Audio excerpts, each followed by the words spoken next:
একটা পুরস্কার আছে, আমি জাস্ট পুরস্কার ঘোষণা করবো। আর সামান্য বক্তব্য আমার আজকের সম্মানিত সভাপতি, বিশেষ প্রধান অতিথি, বিশেষ অতিথিবৃন্দ এবং যারা গার্জিয়ান বৃন্দ, আমরা আশাবাদী এবং আমরা জানি উনি এখানে যেভাবে সেবা দিচ্ছে ওইখানেও কিন্তু মানুষকে সেবা দিচ্ছে, এরকম মমতা নিয়ে মানুষকে সেবা দিচ্ছে। আমরা দোয়া করি ওনার তিন সন্তান, দুইজন ইউনিভার্সিটি থেকে ডিগ্রি নিয়েছে, একজন পড়াশোনা করছে, তারা সকল তাদের দীর্ঘায়ু কামনা করি, সুস্বাস্থ্য কামনা করি, তাদেরকে আল্লাহ যেন আরও তৌফিক দেয়, তারা যেন আরও বেশি বেশি করে সেবা করতে পারে।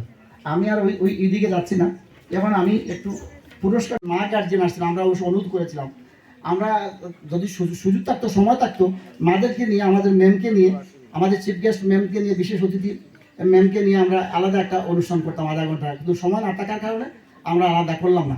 এখন একটা কথা বলি, আমরা সেরা মা কিভাবে আবার হাত তালি দেন সবাই। আলহামদুলিল্লাহ, আমি যে দুজনের নাম ঘোষণা করছি, মাদেরকে আমি আবারও অসংখ্য ধন্যবাদ জানাচ্ছি আপনাদেরকে এবং বাকি সকল মাদেরকে। আমরা বলছি আপনাদের সন্তানের জন্য করেন, আপনাদের সন্তানের যদি ভালো করে আপনারা